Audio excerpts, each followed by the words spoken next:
I still remember the exact moment my heart stopped beating for them. It wasn't dramatic. There was no screaming, no confrontation, no tearful confession. It was quiet, devastatingly, humiliatingly quiet. The kind of quiet that settles into your bones and tells you something has permanently shifted in the universe, and nothing will ever arrange itself back the way it was before. My name is Silas. I am 24 years old. I am the bonded healer to 3 of the most powerful alpha kings this kingdom has ever produced. Drake, Zane, and River. Triplet brothers who share a throne, share a kingdom, 3 years ago, completed a bond with me that was supposed to be sacred, supposed to be unbreakable, supposed to mean something more than what it had clearly become tonight.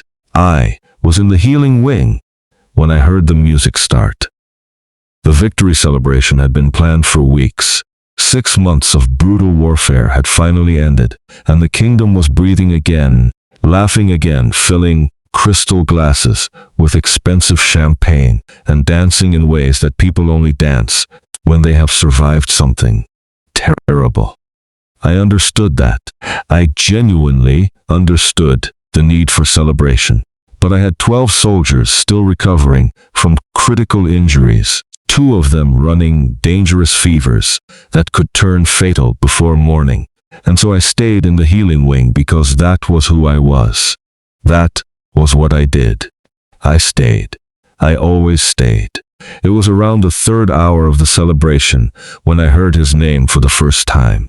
Everett, the new Omega who had arrived from the enemy kingdom exactly 2 weeks ago as part of the peace treaty. A diplomatic gift, they had called him, which was a polished way of saying he was beautiful and charming and designed to make people forget they had recently been enemies.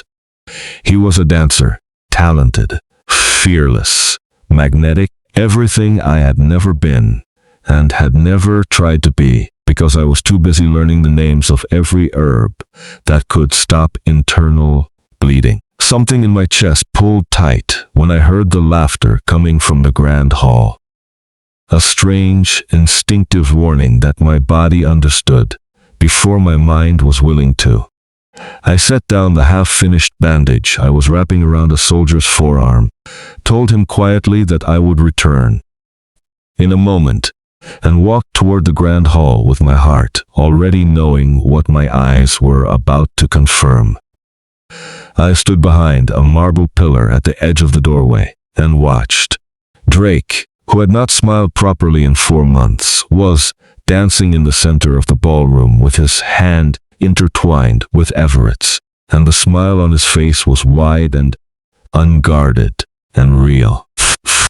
Zane stood nearby with his hand resting possessively on Everett's waist, wine glass tilted casually in his other hand. Every line of his body relaxed and present in a way I had not seen since before the war began, and River was feeding Everett wine directly from his own glass, intimate and gentle and deliberate, the exact way he used to look at me during our first year of bonding when everything still felt new and electric and full of promise.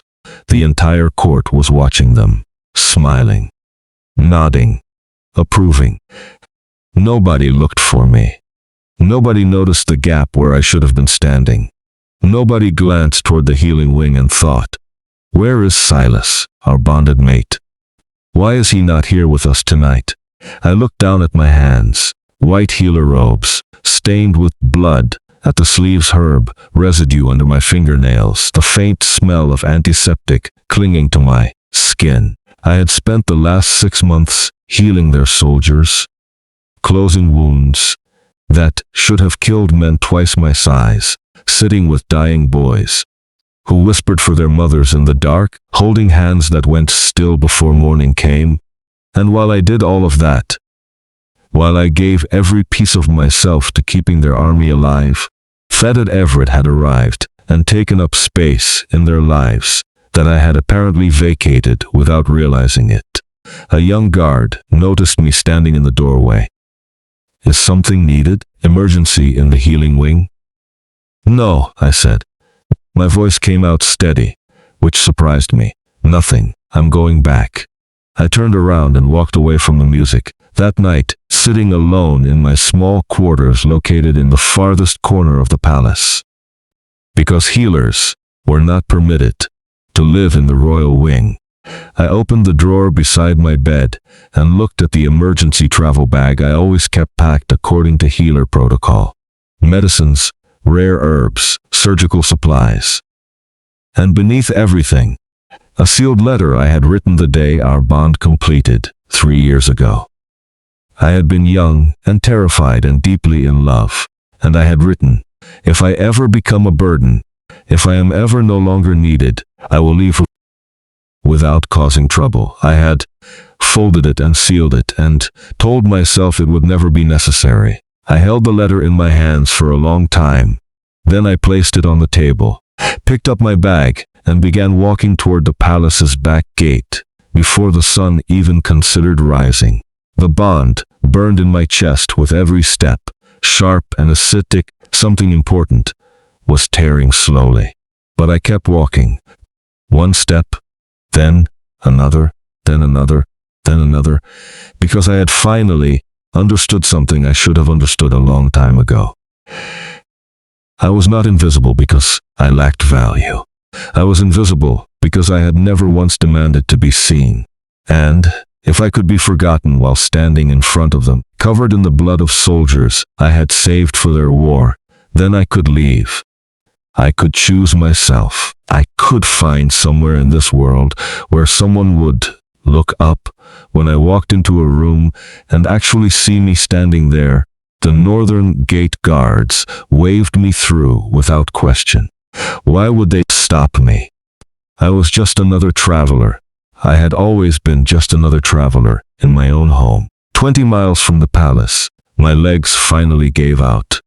I sat down at the edge of a stream, just as the sun was beginning to climb properly into the sky, turning everything that pale gold color that usually made me feel hopeful. That morning, it just made me feel tired. I splashed cold water on my face and looked at my reflection in the stream and did not recognize the person staring back at me. The eyes were too hollow. The jaw was too tight. The shoulders carried the particular kind of exhaustion that sleep cannot fix because it lives deeper than the body. I ate dried bread from my pack mechanically, without tasting it, and told myself the same thing I had been telling myself for 3 years. Things will get better. After the war ends, they will have more time. After the treaties are signed, they will notice me again. After things settle down, we will reconnect properly. I had been feeding myself those lies so consistently and so patiently that I had not noticed when they stopped being hopeful and started being survival mechanisms. Coping strategies disguised as optimism. The truth was simpler and uglier. I had made myself small, quietly, consistently, without anyone asking me to. I had shrunk myself into the shape of something convenient, something available, something that did not take up too much space or ask for too much attention or need things at inconvenient times. I had become a tool rather than a partner. And the devastating part was that I had cooperated fully in my own disappearance. I stood up, shouldered my pack, and kept walking north. By evening, I had covered nearly 20 miles and found a crossroads village with a small inn where the innkeeper asked no questions and handed me a key in exchange for coins I had been quietly saving for 2 years without knowing why. The room was tiny, a narrow bed, a wash basin, one window overlooking a quiet square. It was nothing. It was everything. It was mine. The bond pain that night was extraordinary. I curled into myself on that narrow bed and bit down on my sleeve and breathed through it, in controlled, clinical intervals, the way I had taught soldiers to breathe through pain during field surgery. Acknowledge the sensation. Do not fight it. Let it move through you. Keep breathing. Beneath the pain, underneath the burning and the crushing and the tearing, there was something else present, small and fragile, but genuinely there. relief. I had done it. I had chosen myself. And tomorrow I would begin building a life where that choice meant something. 3 weeks later, I arrived at a village near the northern border that was in the middle of a plague outbreak and had not had a proper healer in over a year. They did not ask where I came from. They asked whether I could help. I said yes. I always said yes, but this time it felt different. This time I was saying yes because I wanted to, not because my entire sense of worth depended on being needed.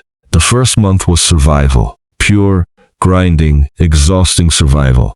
I worked from sunrise until long after dark, treating fever patients, preparing quarantine protocols, sourcing medicines from traveling traders, and growing what I could not buy in a small garden plot behind the clinic. Threw myself into the work so completely that some days I forgot to eat and had to be reminded by the elderly woman next door who started leaving bread on my doorstep without explanation. Bond ached constantly, a background hum of wrongness that my body could not ignore even when my mind was too busy to acknowledge it.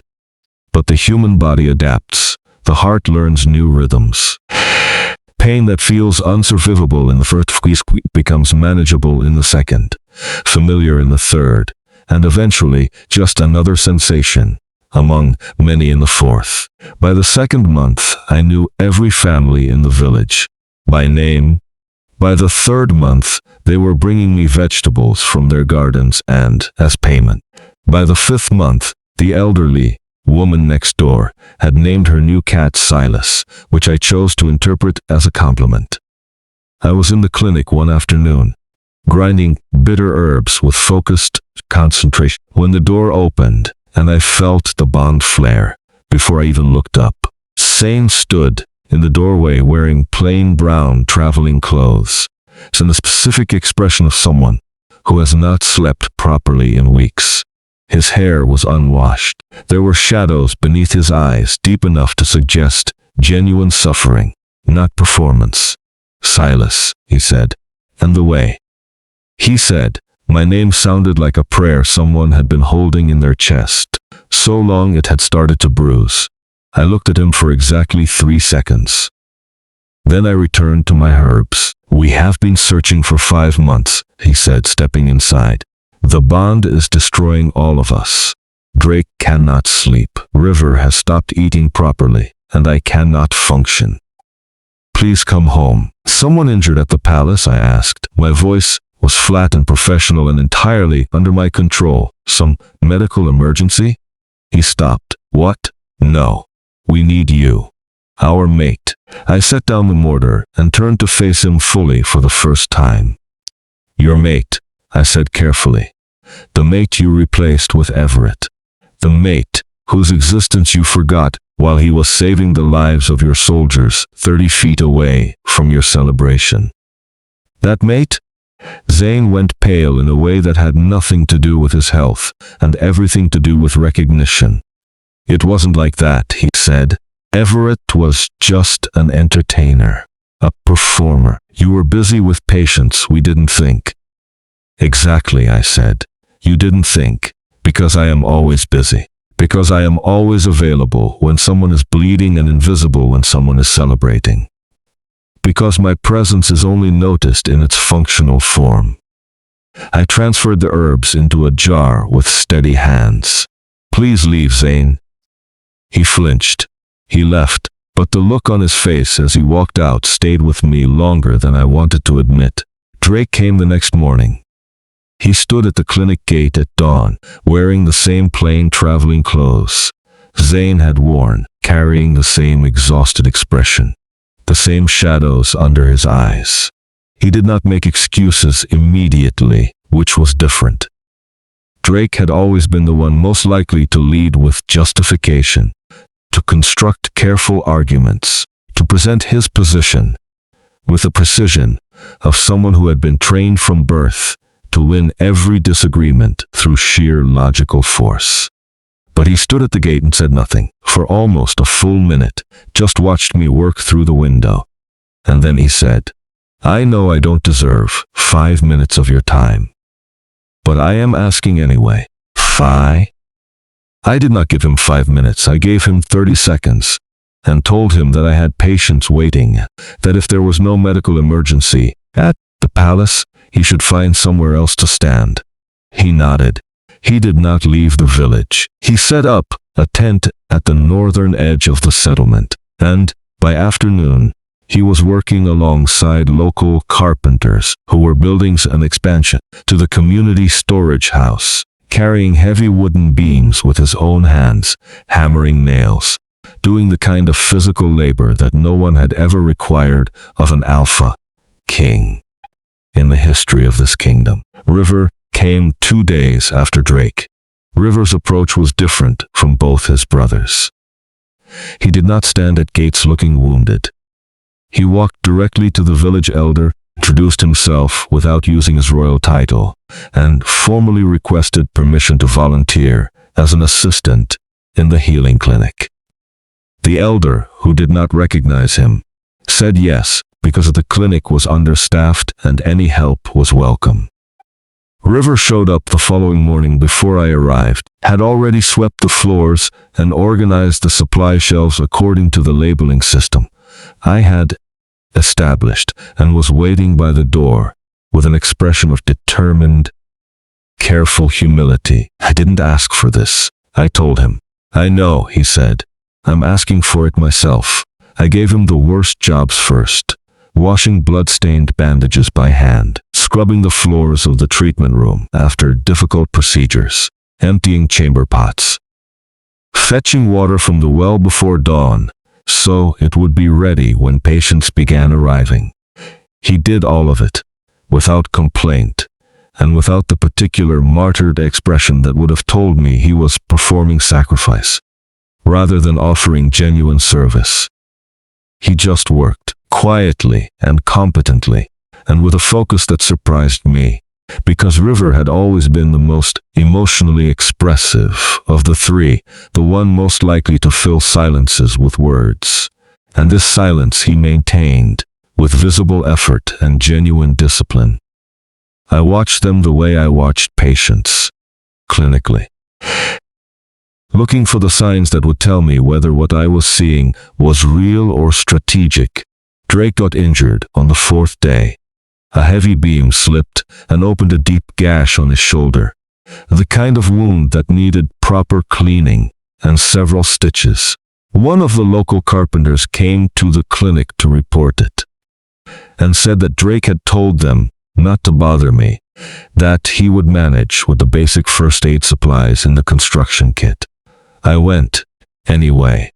I found him sitting on a stack of lumber with his shirt pulled aside, attempting to close a wound that absolutely required more than he was attempting to give it, his jaw tight with pain and his eyes carrying the specific expression of someone determined not to ask for help they believe they do not deserve. I cleaned and stitched the wound without speaking. He did not make a sound during the stitching, even though I know from experience that shoulder wounds are acutely painful. When I finished, I bandaged it properly and began packing my supplies. And he said, quietly, "Thank you. Don't work tomorrow," I said. "Rest the shoulder." He rested the shoulder. He found other ways to be useful, organizing materials, coordinating with the elder about supply needs, writing detailed plans for the storage expansion that incorporated improvements the village had not had the resources to consider. He never made his royal knowledge into a performance. He just applied it practically and quietly and left the credit for the ideas with the people who would be using them. Zane started teaching the village children on the 8th day. He set up an informal school in the square, just a collection of flat stones arranged as seats, smooth wall he could write on with chalk. Reading, writing, mathematics, and basic medical knowledge, because he had watched me work long enough to understand that medical literacy saved lives in communities that could not always access healers quickly. He was extraordinarily patient with the children, in a way that I would not have predicted from the man who had negotiated war treaties with a face like carved stone. He made them laugh. He learned their names immediately and used them consistently. A little girl with a persistent cough, who was shy about speaking in groups, became his most enthusiastic student by the end of the first week. And I watched him notice this and quietly adjust his teaching style to give her more opportunities to contribute without pressure. I noticed all of it, every single detail. I noticed when Zane saw the poor family's sick infant and quietly paid for expensive import fever medicine from his personal funds without telling anyone, slipping the money to the traveling trader and asking him to deliver the medicine without explanation. I noticed when River stayed late, reorganizing patient records with a system more efficient than the one I had been using. Not because I asked him to, but because he had identified the problem and solved it. I noticed when Drake, on a cold evening, when I was returning late from a difficult birth, had quietly left a lantern burning outside my cottage door so the path would be lit when I arrived home. Small things, quiet things. But healers know that the most important processes are the ones that happen slowly, beneath the surface, in the places that do not announce themselves. One night Drake sat beside me while I watched the stars and said, "I never asked how you were doing during the war. After the war, ever, really. I assumed you were fine, because you always smiled when you were healing people. But you weren't fine. You were traumatized. You were exhausted. You were completely alone in everything you were carrying. And instead of supporting you, we celebrated without you." I was quiet for a long time. Then, I said, "Why Everett specifically? What was lacking in me?" "Nothing," Drake said. He was not looking at the stars, he was looking at me. We were drunk on surviving. He was new and entertaining and distracting. And we were stupid enough to let distraction become neglect. He hesitated. He was temporary noise. You are permanent home. We just forgot the difference. And that forgetting is the worst thing I have ever done. Something cracked in the wall I had been building around myself. Not enough to call it forgiveness, but enough to let light through. On the 22nd day of their presence in the village, I invited all 3 of them to my cottage. It was a small space.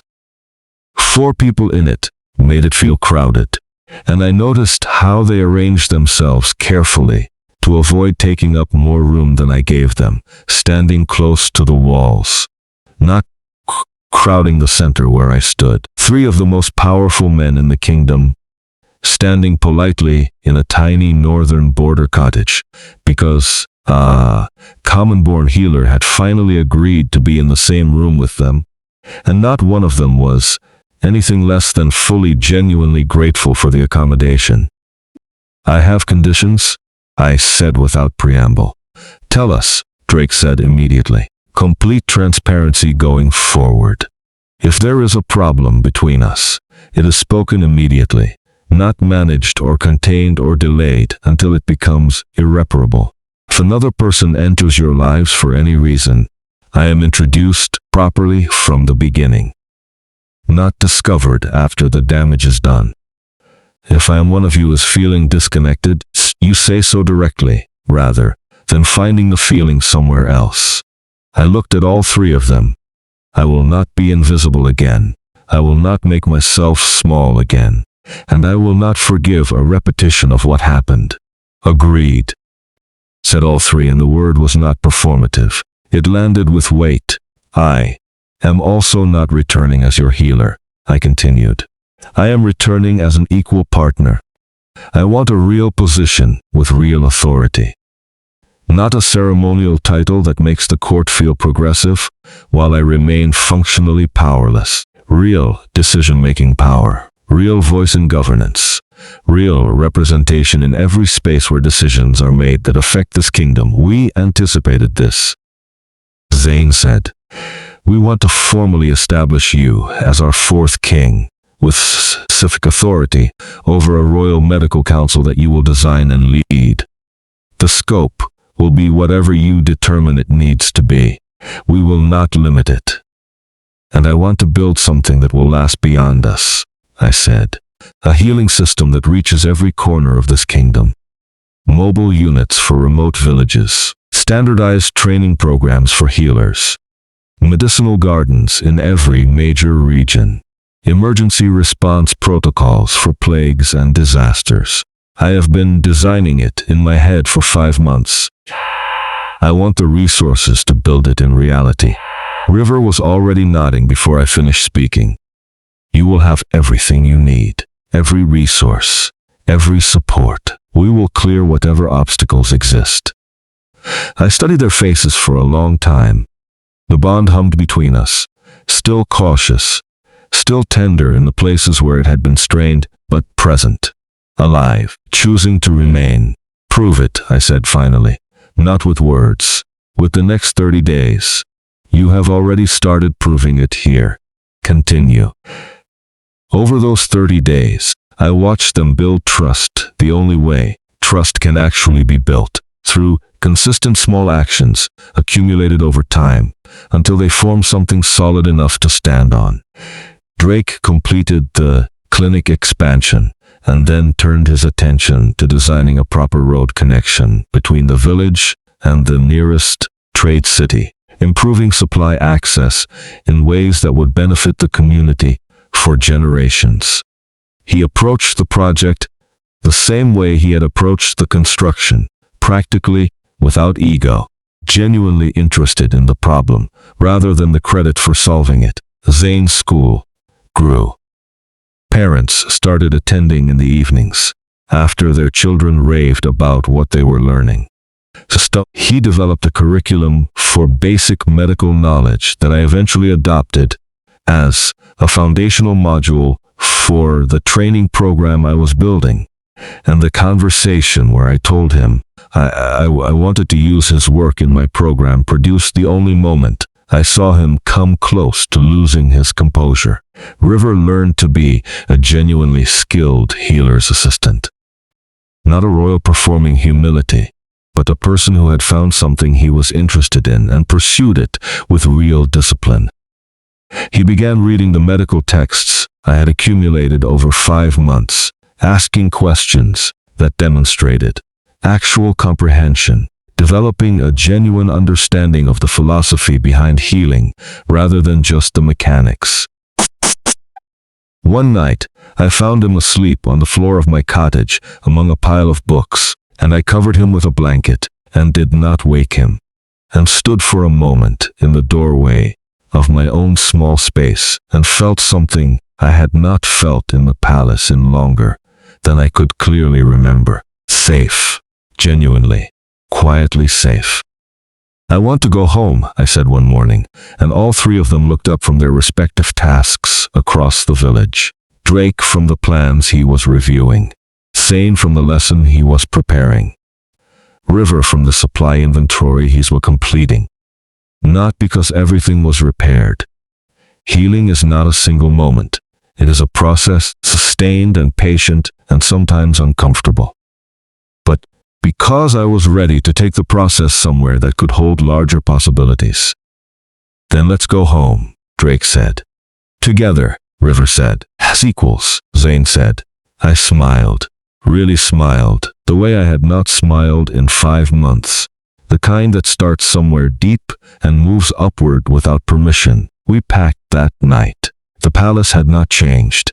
Physically, it was exactly as I remembered. Same stone corridors, same high ceilings, same particular smell of polished wood and candle wax, and the faint residue of centuries of power residing in the walls. But I had changed, and that made everything look different. The way a new prescription changes the appearance of a world that has technically always looked that way.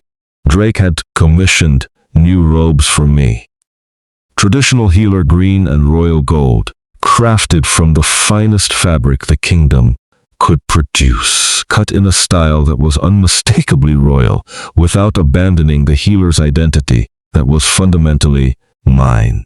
There was a silver circlet set with the ancient healer's symbol. Not a crown. I had not asked for a crown, but something that communicated clearly and publicly that the person wearing it occupied a position of genuine authority in this kingdom structure. The court assembled for our arrival. The reaction was divided. Predictably, the progressive nobles received the announcement with visible satisfaction. Finally, they said, genuine recognition for the healing arts, genuine power given to those who sustain the kingdom's life. The conservative faction was audibly unsettled, a common-born healer elevated to king-level status, a fourth throne installed, beside 3 established royal seats. Centuries of tradition, compressed and rearranged overnight. I watched their faces carefully as Drake read the formal proclamation, and heard the specific quality of their discomfort, and categorized it clinically, because understanding where resistance lives is the first step to addressing it effectively.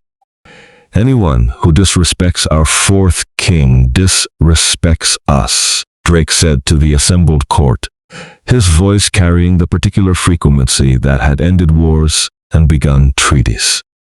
This is not a request for tolerance. It is a statement of consequence.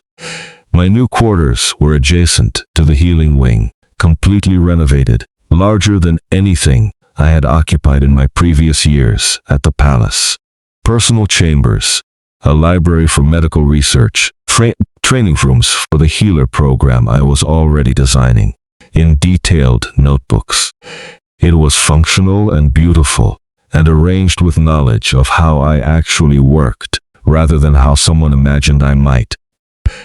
I maintained professional distance during the first days back, and they respected it without complaint.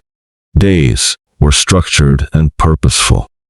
I began the formal work of designing the Royal Medical Council, drafting the structure, identifying candidates, outlining the scope of authority and the systems it would govern. They handled administrative matters. We met formally in the evenings for dinner, and those dinners were easy and honest in ways that our palace dinners had never been before. The kind of conversations that happen between people who have stopped performing for each other. At the first formal council meeting, where I presented my comprehensive plan, Zayn introduced me to the assembled nobles and advisors, not as their mate or as the healer, but as the head of the Royal Medical Council, with a direct listing of my qualifications and the specific authority that position carried. I presented the mobile healing units, the standardized training programs, the regional medicinal gardens, the emergency response protocols. The room was silent in the particular way that rooms go silent when something is being received rather than merely heard. The plan passed unanimously. In the following days, Drake asked me to teach him basic healing skills, not as a performance of humility, but with the specific practical reasoning that a king who understood field medicine could make better decisions about his soldiers' welfare. I taught him to bandage properly, to clean wounds, to identify fever patterns, to apply pressure to arterial bleeding.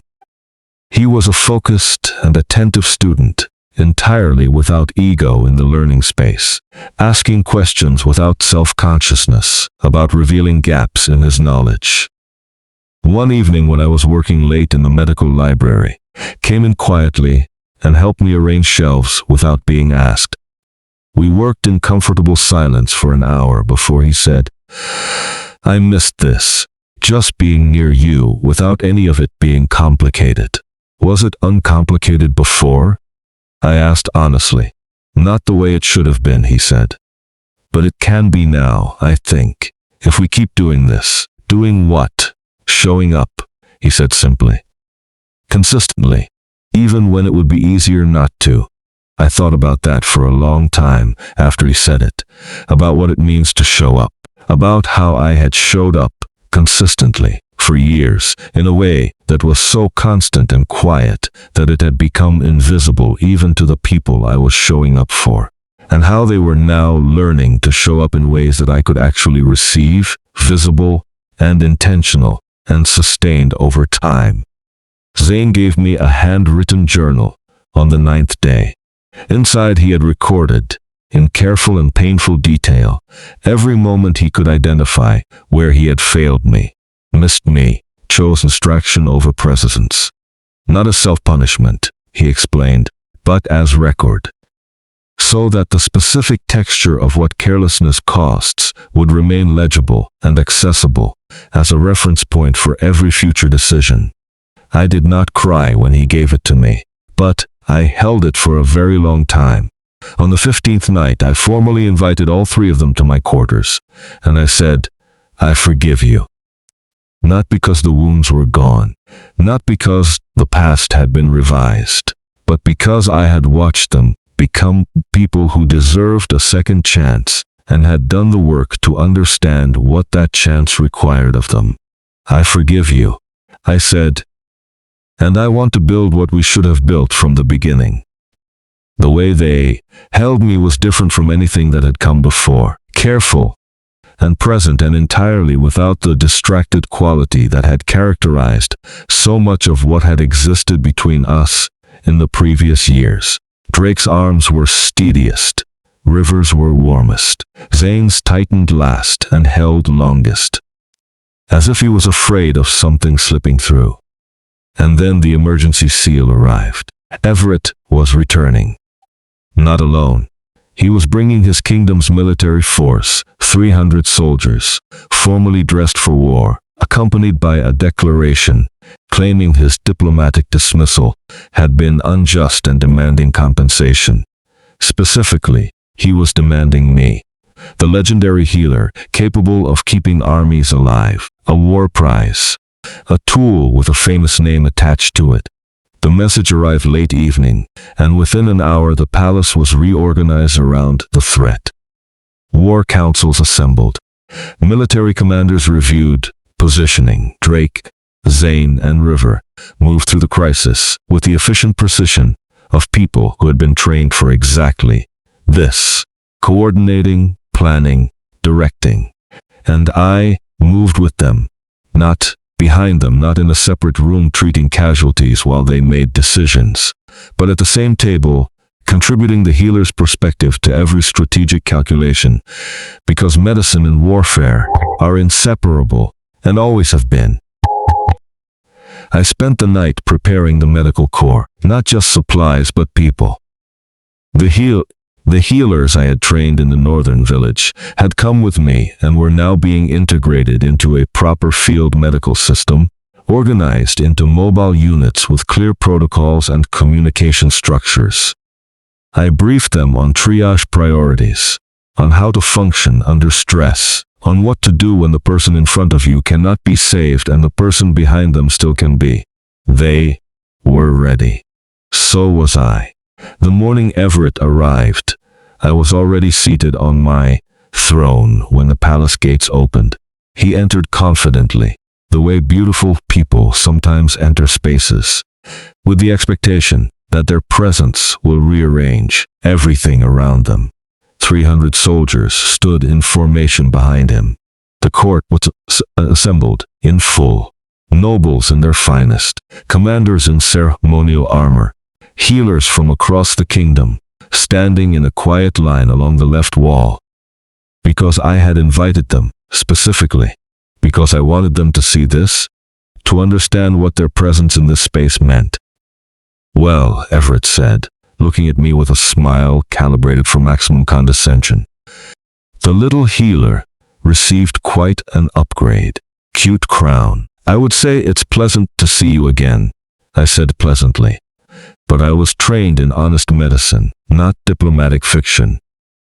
Something flickered in his expression. He had expected either silence or flinching. He had not expected that. "I came for you," he said, dropping the pretense of pleasantries. "My kingdom needs the best healer alive. That is you." Come willingly, or this becomes a war. Ah, I am not an object to be taken, I said, and I stood from my throne, not dramatically, just cleanly, with the posture of someone who has decided exactly who they are and is comfortable inhabiting that decision. I am a king. This is my kingdom. You are standing in my home making demands that reveal a fundamental misunderstanding of what has changed here. You are a healer, Everett said, and his voice hardened. A useful servant who received a pity title out of their guilt. Nothing more. Drake rose with a sound that made several nobles step backward involuntarily. I raised my hand. He sat. His eyes found mine, and I saw the exact moment he understood that I was handling this and had chosen to do so, and he trusted that choice completely. You are partially correct, I said to Everett, walking down from the throne platform. My voice carried the particular quality of absolute calm that I had learned at the bedsides of dying soldiers, the voice that does not waver because the person using it has already processed the worst possible outcome and made peace with it. I am a healer. That is my foundation and my purpose and my greatest strength. But you have confused the word healer with the word powerless, and those are not the same thing. I addressed the full court. This man believes power comes from armies and threats. But I have watched power at its clearest, and it looks like a young healer keeping 12 critical patients alive overnight so their families do not receive the worst news of their lives. It looks like mobile units reaching border villages before plagues become catastrophes. It looks like teaching an entire generation that their bodies deserve care and their lives deserve expertise. I turned back to Everett. That is the power you are demanding to own, and it is not available. Pretty speech, Everett said, but his voice had lost something. You came here thinking they would hand me over, I said quietly. Only for him now, close enough that the court could not hear. You remembered how invisible I was. You thought that invisibility meant I was unclaimed, but I was always claimed. I had just not yet claimed myself. I have done that now. And these 3 men behind me have learned what that means. Zane's voice carried over the assembled court. You arrived with 300 soldiers. We have 3,000 prepared and positioned. You have 1 hour to take your ultimate decision before this conversation becomes an incident from which diplomatic recovery will be impossible. River added, he is our equal partner, our 4th king, our chosen mate. He is not property. He is not compensation. He is not available. Leave our kingdom.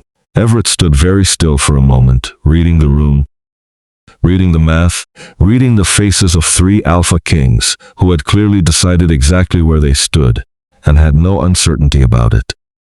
Then he looked at me one final time. You deserve better than people who had to lose you to value you, he said. Yes, I agreed simply. I did, and I demanded it, and they provided it. That is how this works. He left. His army left with him. The court erupted in sound, and I stood in the center of it. Calm in the specific way that clarity produces. The absolute stillness of a person who knows exactly who they are and exactly where they belong. Drake reached me first. He did not speak. He simply put his hand on my face, the way you hold something you understand the value of, now, completely and permanently, and looked at me with the particular expression of someone who has survived their own worst mistake, emerged genuinely changed by the surviving of it. That night, the palace celebrated. And this celebration was different in every way that mattered. I was in the center of it, not in the healing wing 30 feet away while the music played without me. Zane offered me wine from his own glasses, and this time it was a reclamation, a deliberate rewriting of the moment that had broken us. Drake danced with me, and his smile was the same wide, unguarded, real smile I had seen directed at Everett 5 months ago. Only now I understood it as a smile that had always been mine, misplaced temporarily by carelessness, and returned now with full comprehension of what its loss had cost. River held me through the slow dances, with his arms around me, and his face against my hair, and said nothing, because there was nothing that needed to be said. The bond glowed warm in my chest, not the sharp burning of distance, not the acid of betrayal, but the deep, steady warmth of something restored and reinforced and consciously, deliberately chosen. I belonged to myself first. That was the foundation. Everything else was built on it. And then I belonged to them equally, with full knowledge of my own value, in a home that had finally learned to see me standing in it. I was no longer invisible. I had made sure of that, and I would never, not once, not for any reason, allow myself to disappear again.